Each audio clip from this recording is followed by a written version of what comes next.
السلام علیکم ورحمۃ اللہ وبرکاتہ۔ حدیث قدسی کے سلسلے میں ڈے 3 کی آج کی حدیث ہے ریاکاری کی مذمت۔ اللہ تعالیٰ نے قرآن کی سورۃ ماعون میں آیت نمبر 4 اور 5 میں فرمایا فَوَيْلٌ لِّلْمُصَلِّينَ الَّذِينَ هُمْ عَن صَلَاتِهِمْ سَاهُونَ۔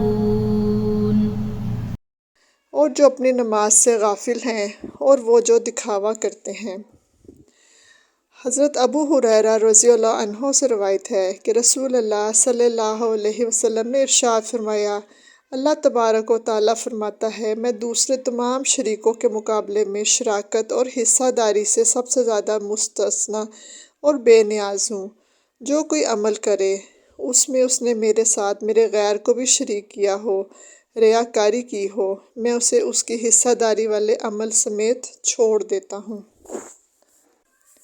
صحیح مسلم۔ اسی سلسلے میں ایک اور حدیث ہے۔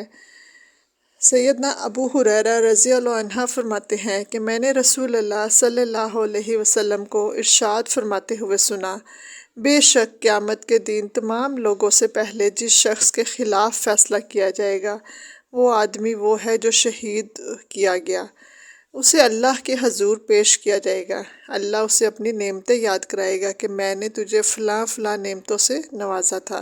وہ انہیں پہچان لے گا۔ اللہ ارشاد فرمائے گا، تو نے ان کے بدلے میں کیا عمل کیا؟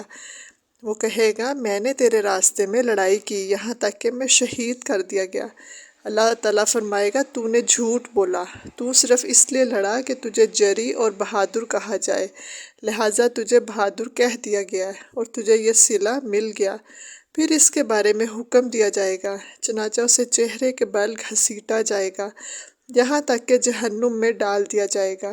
دوسرا وہ شخص ہے جس نے دین کا علم حاصل کیا ہو، اسے دوسروں کو سکھایا اور قرآن پڑھا، چنانچہ اسے پیش کیا جائے گا۔ پھر اللہ تعالیٰ اسے اپنی نعمتیں یاد کرائے گا، وہ انہیں پہچان لے گا۔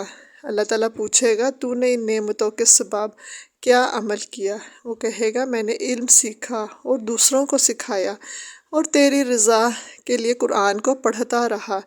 اللہ ارشاد فرمائے گا، تو نے جھوٹ کہا، تو نے علم اس لیے حاصل کیا تھا کہ تجھے عالم کہا جائے اور قرآن اس لیے پڑھا تھا کہ تجھے قاری کہا جائے، سو بلا شبہ تجھے دنیا میں ایسا کہہ دیا گیا۔ بس اس کے بارے میں حکم دیا جائے گا کہ اسے چہرے کے بل گھسیٹا جائے اور جہنم میں ڈال دیا جائے۔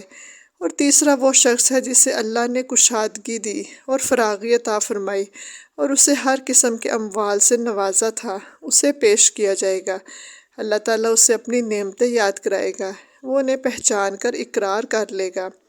اللہ تعالیٰ فرمائے گا، تو نے ان نعمتوں کی وجہ سے کیا عمل کیا؟ وہ کہے گا، میں نے کوئی ایسا راستہ نہیں چھوڑا جس میں خرچ کیے جانے کو تو پسند کرتا ہو، مگر میں نے اس میں تیری رضا کے لیے خرچ کیا۔ اللہ تعالیٰ فرمائے گا، تو نے جھوٹ بولا، بلکہ تو نے یہ اس لیے کیا تھا کہ تو سخی کہلائے، چنانچہ یہ کہہ لیا جائے گا۔ پھر اس کے متعلق حکم صادر کیا جائے گا اور اسے چہرے کے بل گھسیٹا جائے گا اور جہنم میں ڈال دیا جائے گا۔ صحیح مسلم۔